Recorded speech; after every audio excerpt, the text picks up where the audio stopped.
नमस्कार, मी डी.टी. आंबेगावे. आपण पाहत आहात सत्य पोलीस टाइम्स. सामान्य जनतेचा आवाज बुलंद करण्यासाठी सत्य पोलीस टाइम्स या चॅनेलला आत्ताच सबस्क्राईब करा. आपल्या महाराष्ट्र एवढा प्रगत राज्य आहे. महाराष्ट्राने शिक्षणात एवढी प्रगती केली आहे कारण विद्यार्थ्यांची काळजी घेतली गेली, त्यांना शिक्षण दिलं गेलं आणि म्हणून विद्यार्थी येतात आपल्याकडे. आपण काय केलं, 40-30 जागा दिल्या, पण आदिवासी डोंगराळ भागामध्ये 20 विद्यार्थ्यांच्या तुकडी संरक्षित केली. तिथे 30ची तुकडी आहे. ग्रामीण भागामध्ये आपल्या मुली भगिनी आहेत, शिक्षणाचं प्रमाण त्याच्यामध्ये कमी आहे. देशभराची अवस्था आपल्या अशी वाईट आहे. आमची इच्छा आहे की आंदोलन करावं लागू नये. आपल्यालाही त्रास आहे आणि शासनालाही त्रास आहे, तो काही सुटत नाही. आणि याच्यातून सर्वात वाईट विद्यार्थ्यांचं नुकसान आहे. आपण उद्या देऊनच संप आंदोलन करणार. संच मान्यता जर याच निकषाने काढायचे ठरवलं तर आपण देऊनच संप आंदोलन करणार. महामंडळ आपण अशी आंदोलन पूर्वी केलेली आहे. हाच प्रयोग शासनाने 24 फेब्रुवारी 2009ला शेअर करून केला. त्याला आपण लगेच विरोध केला, लगेच त्या मिळवला. तो शेजारी 1 वर्षापुरता दिला, मग त्याला आपण कायम स्थगिती मिळवली. पेक्षा कमी झाले 30 पर्यंत, तर 10,000 फाईन. तुकडी बचाव, तुकडी वाचली की शिक्षक वाचला. या निकषाद्वारे आपण महाराष्ट्रभर शिक्षक वाचली आहोत. आज अवस्था अशी आहे, ऑनलाईन ऍडमिशन प्रोसेसमध्ये प्रत्येक तुकडीमध्ये डिग्री याच्यातला 120 झाले, स्कूल याच्यातला मुंबईमध्ये 80 झाले, ग्रामीण भागामध्ये स्कूल याच्यातला 60 झाले. आणि मग जिथे 30च्या विद्यार्थ्यांच्या संख्येवर तुकडी वाचत होती, ती तुकडी ग्रामीण भागामध्ये त्याचा प्रचंड फटका. मुंबईमध्ये सगळ्यांचा ओढा आहे, सगळे लोक मुंबईत येतात. देशातलं पण देशात नाही येतात लोक मुंबईत येत आहेत. त्यामुळे आपल्याकडे विद्यार्थी संख्या बऱ्या प्रमाणात आहे, पण एक कमी होत आहे. विद्यार्थ्यांची संख्या कमी होते. आपण पाहतो आता ऍडमिशन चालू आहे, किती सीट्स अवेलेबल आहेत आणि किती वेकंट आहे, म्हणजे ऍप्लिकेशनच नाही. 22 लाख विद्यार्थ्यांच्या जागा आपल्याकडे तुकड्यानुसार आहे आणि प्रत्यक्षात विद्यार्थी 14 लाख. म्हणजे मुळातच 8 लाखाचं शॉर्टेज आहे. हे शॉर्टेज काय आहे? हे शॉर्टेज 80 आणि 120 या निकषामुळे आहे. याच्यामुळे मोठा फरक आपल्यामध्ये पडतोय. शिक्षकांना प्रश्न असा आहे, शिक्षकांनी जागरूक व्हायचा. आपण खरं पाहिलं तर फारसे जागरूक नाही आहोत. या सगळ्याची माहिती आपण घेतली पाहिजे. तुम्ही सगळ्या सुदैवी आहात, मुंबईत आहात.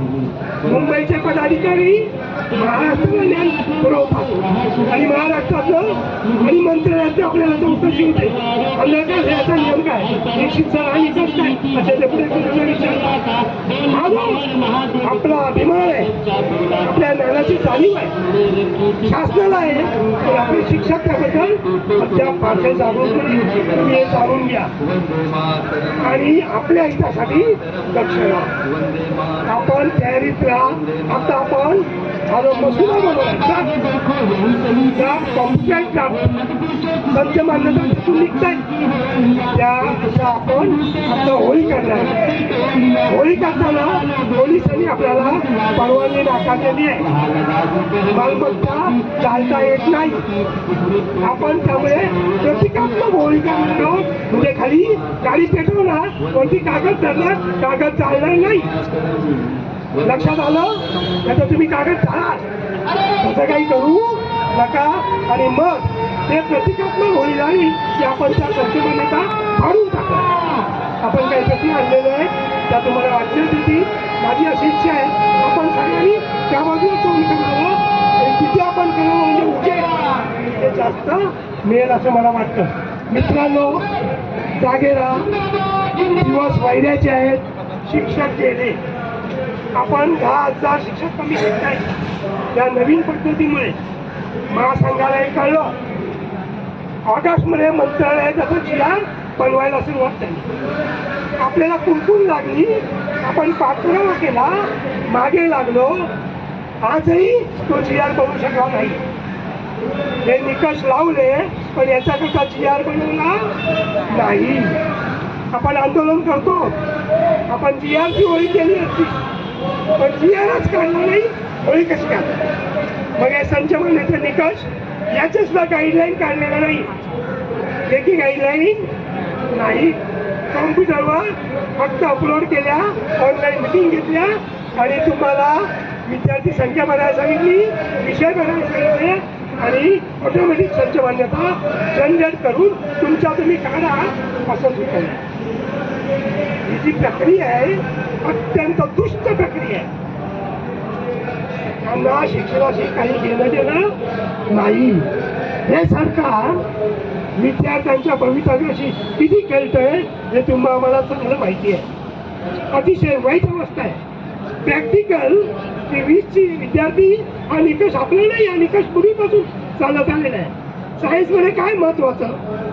लेक्चर का प्रॅक्टिकल? प्रॅक्टिकल. आणि जर त्याच्यात 30-40 विद्यार्थी असले एक शिक्षक 40 मिनिटामध्ये किती विद्यार्थ्यांकडे बघू शकतो? म्हणून तिथे आपण 20 विद्यार्थ्यांची बॅच ठेवली. गायडन्स पाहिजे तिथे, पण या शासनाला त्याचं सोयीसुद्धा नाही. आपली नोकरी कशावर अवलंबून आहे? संच मान्यतेवर. विद्यार्थ्यांच्या किती तुकड्या होतात, त्या तुकड्याला कोणत्या विषय शिकवले जातात, त्या विषयाला किती तासिका असतात, त्या तासिकांचा किती मिनिटाची असते, त्या तासिकांचे प्रॅक्टिकल असतात का, प्रॅक्टिकल असेल तर ते किती असतात. दीक्षित सरांनी बरंच काही तुम्हाला समजावून सांगितलेलं आहे. महाराष्ट्रामध्ये आपली संघटना याकरता ओळखली जाते आणि आजही ती ते ओळखून आहेत. आज शासन हळूहळू चालत असतं. मी नेहमी म्हणतो शासनाची पावलं हत्तीची असतात, आवाज करत नाही. तो हत्ती चालल्यासारखे चालतात आणि मग एक क्षण येतो जेव्हा आपल्याला हत्तीखाली तुडवलं जातं. काय घडलं मित्रांनो? शिक्षकांची संख्या महाराष्ट्रात कमी करायची. हा प्रयोग गेली 4 वर्ष चाललेला आहे. प्रथम त्यांनी प्राथमिक शिक्षकांना कमी केलं, माध्यमिक शिक्षकांना 2024 मध्ये GR काढून त्यांना अतिरिक्त केलं. अतिरिक्त करणं याचा अर्थ असा असतो की टेम्पररी टीचर, शिक्षण सेवक सेवेत बाहेर जातात आणि फक्त कायम शिक्षक आहेत ते फक्त प्रोटेक्ट होत आहेत, ते अतिरिक्त होतात. म्हणजे अतिरिक्त शिक्षक झाले याचा अर्थ असा आहे की जे टेम्पररी होते, जे शिक्षण सेवक होते ते नोकरीत गेले. आता 2026 मध्ये त्यांनी ज्युनियर कॉलेजवर हल्ला केलेला आहे. तुम्हाला ठाऊक आहे मित्रांनो, त्याचं पहिलं पाऊल कधी टाकलं त्यांनी? त्याचं पहिलं पाऊल त्यांनी ऑनलाईन ऍडमिशन मधून टाकलं. 11वी ऑनलाईन ऍडमिशन राज्यभर जे केलं त्याच्या मागचा मुख्य उद्देश असा होता की ज्युनियर कॉलेजच्या तुकड्या कमी व्हाव्यात आणि महाराष्ट्रामध्ये त्याचा खूप मोठा फटका बसलेला आहे. मुंबईतही अशा तुकड्या कमी झालेल्या आहेत. 67 संख्या कमी नाही. या नवीन संच मान्यतेमुळे एवढ्या तुकड्या कमी होतात. ऑनलाईन प्रवेश प्रक्रियेमध्ये 120 विद्यार्थी डिग्री याच्याचा कंपल्सरी घेतले, म्हणजे बाजूच्या सेकंडरी स्कूलमधले विद्यार्थी तिथे आले. ती एरिया सेकंडरी सेक्शन बंद झालं किंवा तिथल्या तुकड्या कमी झाल्या. मित्रांनो, आपण संघटना स्थापन केल्यापासून या निकषांचा अभ्यास करून अनेक शिक्षकांना अनेक वर्ष प्रोटेस्ट केले. मला आठवतं 1993 साली आंबेडकर कॉलेजमध्ये 14 तुकड्या होत्या. किती? आणि विद्यार्थी आले होते 550. त्या सगळ्या विद्यार्थ्यांना 30 विद्यार्थी या निकषानुसार आपण तिथल्या शिक्षकांना त्यावेळेला प्रोटेक्ट केलं. आजही महाराष्ट्रात असं प्रोटेक्ट केलं जातं. 50 विद्यार्थी असले की तुकडी मान्य होतात. 50 पेक्षा कमी झाले, 40 झाले तर 5,000 फाईन. मध्ये अभ्यास केलेला आहे. या सरकारचं डोकं ठिकाणावर आहे काय? कुणी कुणासाठी कशाबद्दल म्हणलेलं होतं हे आपल्याला माहिती आहे. तेच परत म्हणण्याची वेळ आलेली आहे. या सरकारचं डोकं ठिकाणावर आहे काय? आपण नेहमीच बघितलेलं आहे, अनुभवलेलं आहे. शिक्षण क्षेत्रावर प्रत्येक वेळेस अडचणीत आणण्याचा प्रयत्न केला गेलेला आहे. जसा शिक्षण सेवक असेल, शिक्षण सेवक थोडासा सेटल झाला, त्यावेळेस विरोध झाला नाही. सेटल झाला शिक्षण सेवक. आपण सर्वांनी त्यामधून 3-3 वर्ष, मी स्वतः 5,000मध्ये 3 वर्ष काम केलेलं आहे. त्यानंतर कायम विनादानीत आला. कायम विनादानीत मधून संघर्ष करून आपण कायम शब्द काढला. काही 20, 40, 60 अशा टप्प्यामध्ये आहोत आपण बरेच शिक्षक. हे थोडंसं सेटल होत आहे म्हणल्यानंतर 40-60 2-4 वर्षामध्ये मी 100%वर येईन ही आपल्याला अपेक्षा असतानाच सेल्फ फायनान्सचं भूत आपल्या गळ्यावर बसवलं. त्या सेल्फ फायनान्स हे आपल्या संस्थेमधलं संस्थाचालकांचं लाडकं अपत्य आहे.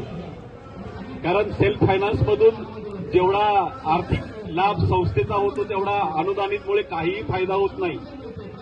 आणि शासनाची धोरणं, बाहेर जे मार्केटमध्ये असलेलं वातावरण अकॅडमीचं वगैरे, यामुळं सेल्फ फायनान्सकडे जाण्याचा कल वाढायला लागला आणि अनुदानितला विद्यार्थी संख्या मिळणार नाही अशी परिस्थिती निर्माण झाली.